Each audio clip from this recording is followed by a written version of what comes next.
Hello friends, welcome to billionaire seats. நீங்க private company எம்ப்ளாயியா, monthly salaried பர்சனா, உங்க சேலரியில இருந்து பிஎஃப் கட் ஆகுதா? நீங்க சில எமர்ஜென்சி சுச்சுவேஷனுக்காக அந்த பிஎஃப் அமௌண்ட் வித்ரா பண்ணிருக்கீங்களா? ஆர்எல்ஸ் ஜாப் சேஞ்ச் காரணத்துக்காக அந்த பிஎஃப் அமௌண்ட் வித்ரா பண்ணிருக்கீங்களா? இல்ல வித்ரா பண்றதுக்கான பிளான் உங்ககிட்ட இருக்கா?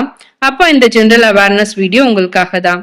உங்க சேலரியில இருந்து கட் ஆகிற 12% பிஎஃப் அமௌண்ட்க்கு காம்பவுண்ட் இன்ட்ரெஸ்ட் இருக்குதுன்னு உங்களுக்கு தெரியுமா?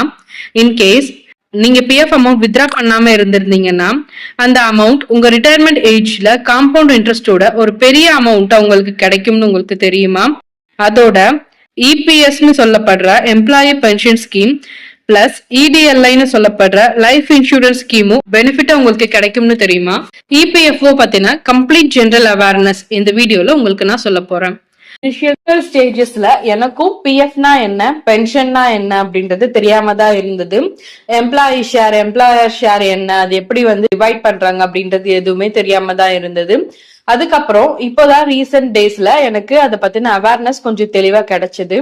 ஸோ எனக்கு தெரிஞ்ச அவேர்னஸை நான் உங்களுக்கும் ஷேர் பண்ணணும்னு சொல்லி விரும்புறேன். இந்த வீடியோ உங்களுக்கு யூஸ்ஃபுல்லா இருந்ததுன்னா சேனல் சப்ஸ்கிரைப் பண்ணி வச்சுக்கோங்க, பக்கத்துல இருக்க பெல் ஐக்கன் கிளிக் பண்ணி வச்சுக்கோங்க. இந்த வீடியோ உங்களுக்கு உங்க ஃப்ரெண்ட்ஸுக்கு தேவைப்படுற மாதிரி இருந்தது அப்படின்னா அவங்களுக்கு ரெஃபர் பண்ணுங்க. வாங்க வீடியோக்குள்ள போலாம். இந்த வீடியோல உங்களுக்கு இபிஎஃப்ஓ, இபிஎஸ், இபிஎஃப், இடிஎல்ஐ பத்தின கிளாரிட்டி கிடைக்கும். So first, what is EPFO? இபிஎஃப்ஓனா என்ன? Employees provident fund organisation. இபிஎஃப்ஓட ஃபுல் ஃபார்ம் என்னது? Employees provident fund organisation. இது கவர்மெண்டோடது. கவர்மெண்ட் தான் இதை ஆர்கனைஸ் பண்ணி நடத்துறாங்க. ஸோ பிரைவேட் எம்ப்ளாயீஸ்க்காகவே இது கிரியேட் பண்ணப்பட்டது. இதோட பர்பஸ் என்ன அப்படின்னு சொல்லி பார்த்தோம் அப்படின்னாக்கா, நம்மளோட ரிட்டையர்மெண்ட் ஏஜ் வந்த உடனே நம்மளுக்கு மந்த்லி ரிட்டையர்மெண்ட், மந்த்லி பென்ஷன் அமௌண்ட்டா ஒரு பர்டிகுலர் அமௌண்ட் வரணும் அப்படின்றதுக்காகவும், பென்ஷன் இன்கம் வரணும் அப்படின்றதுக்காகவும், நம்மளோட ரிட்டையர்மெண்ட் செக்யூரிட்டிக்காகவும், அண்ட் தென் நம்மளோட ஃபேமிலியை ப்ரொடெக்ட் பண்றதுக்காகவும் இபிஎஃப்ஓ அப்படின்ற ஒரு ஆர்கனைசேஷன் கவர்மெண்ட் ரன் பண்ணிட்டு இருக்கிறாங்க. இபிஎஃப்ஓட 3 பில்லர்ஸ் என்னென்ன அப்படின்றத பத்தி பார்க்கலாம் வாங்க. இபிஎஃப்ஓட 3 ப்ரொடெக்ஷன் சிஸ்டம் என்னென்ன அப்படின்னா இபிஎஃப், இபிஎஸ், இடிஎல்ஐ. இது 3 தான். ஃபர்ஸ்ட் இபிஎஃப் அப்படின்னா என்னன்னு சொல்லி பார்க்கலாம் வாங்க. எம்ப்ளாயி ப்ராவிடென்ட் ஃபண்ட் அப்படின்றது தான் இபிஎஃப். இபிஎஃப் அப்படின்றது ப்ராவிடென்ட் ஃபண்ட், இபிஎஸ் அப்படின்றது பென்ஷன் ஸ்கீம், இடிஎல்ஐ அப்படின்றது தான் லைஃப் இன்சூரன்ஸ். இபிஎஃப்ஓட யூசஸ் என்ன அப்படின்னா, நம்ம ரிட்டையர்மெண்ட் ஏஜ் அப்போது நம்மளுக்கு ஒரு லம்ப் சம்ம ஒரு அமௌண்ட் நம்மளுக்கு கிடைக்கும். இபிஎஸ் ஓட யூசஸ் என்னன்னா, நம்மளுக்கு ரிட்டையர்மெண்ட் ஏஜ் அப்போது மந்த்லி பென்ஷன் இன்கமா கிடைக்கும் நம்மளுக்கு. அண்ட் தென் இடிஎல்ஐயோட யூசஸ் என்னன்னா, death benefit. If in case இப்ப பர்சன் ஏன்னு ஒருத்தவங்க இருக்கிறாங்கன்னு வச்சுக்கோங்களேன். ஸோ அந்த பர்சன் ஏ ஒர்க்ல இருக்கும்போது, அதாவது அவங்க பிஎஃப் சர்வீஸ்ல இருக்கணும், அவங்க மந்த்லி பிஎஃப்க்கு ஒரு பர்டிகுலர் அமௌண்ட் கொடுக்கணும். பிளஸ் அவங்க சர்வீஸ்ல இருக்கும்போது, ஒர்க்ல இருக்கும்போது, ஒரு சாட்டர்டேவோ சண்டேவோ எந்த நாளா வேணா இருக்கட்டும், இல்ல எப்படி ஆனாலும் இருக்கட்டும், ஆக்சிடென்ட் அப்படின்றது கிடையாது, ஒரு நேச்சுரல் டெத்தா இருந்தாலும் கூட இடிஎல்ஐ மூலமா 7 lakhs வரையுமே லைஃப் இன்சூரன்ஸ் அமௌண்ட் பர்டிகுலர் எம்ப்ளாயியோட ஃபேமிலி பெனிஃபிட் அடையலாம்.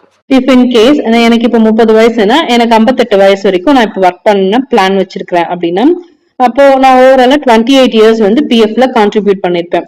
அப்போ எனக்கு இப்போ பேசிக் சேலரி 10,000 அப்படின்னா, இப்போ 10,000ல இருந்து 12% அமௌண்ட் பிஎஃப்க்கு டிடக்ட் ஆகும். நம்ம கான்ட்ரிபியூட் பண்ற இந்த 12% டைரக்டா அப்படியே முழுசா எம்ப்ளாயி ஷேர் அப்படின்னு சொல்லிட்டு நம்மளோட ஷேர்ல சேர்ந்துரும். பிளஸ் இதே same amount employer, which means நம்ம ஒர்க் பண்ற கம்பெனியோ ஸ்கூலோ ஆபீஸோ எங்க இருந்தோ அவங்க நம்ம கான்ட்ரிபியூட் பண்ற அதே அமௌண்ட் அவங்க கான்ட்ரிபியூட் பண்ணுவாங்க. அவங்க 2 விதமா கான்ட்ரிபியூட் பண்ணுவாங்க. 3.67% இபிஎஃப்க்கும் ரிமைனிங் அமௌண்ட் இபிஎஸ்க்கும் அவங்க கான்ட்ரிபியூட் பண்ணுவாங்க.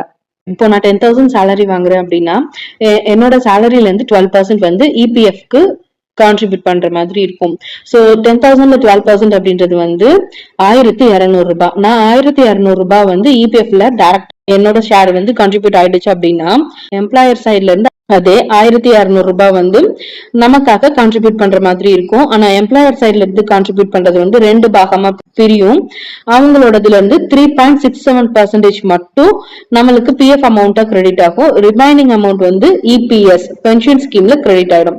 பென்ஷன் ஸ்கீமுக்காக நம்ம 1 ரூபாய் கூட கொடுக்கல, ஆனா எம்ப்ளாயர் சைட்ல இருந்து ஒரு பர்டிகுலர் அமௌண்ட் மந்த்லி கிரெடிட் ஆகிக்கிட்டே இருக்கும். இப்போ நான் 10,000 சேலரி வாங்குறேன் அப்படின்னா 1,200 என்னோட ஷேர், and then 3.67 அது எவ்வளவா இருக்கும்னா 360 ரூபாய் வந்து அவங்க சைட்ல இருந்து எனக்கு கான்ட்ரிபியூட் ஆகும். என்னோட மந்த்லி கான்ட்ரிபியூஷன் இபிஎஃப் அமௌண்ட் மட்டுமே அரௌண்ட் 1,567 1,567 ரூபாய் வந்து வரும். ரிமைனிங் 833 ரூபாய் வந்து பென்ஷன் கான்ட்ரிபியூஷனா போய் சேரும். இந்த 833 ரூபாய்ல 1 ரூபாய் கூட என்னோட காசு கிடையாது, எல்லாமே நான் எனக்காக என்னோட கம்பெனி சைட்ல இருந்து போடுற ஷேர்.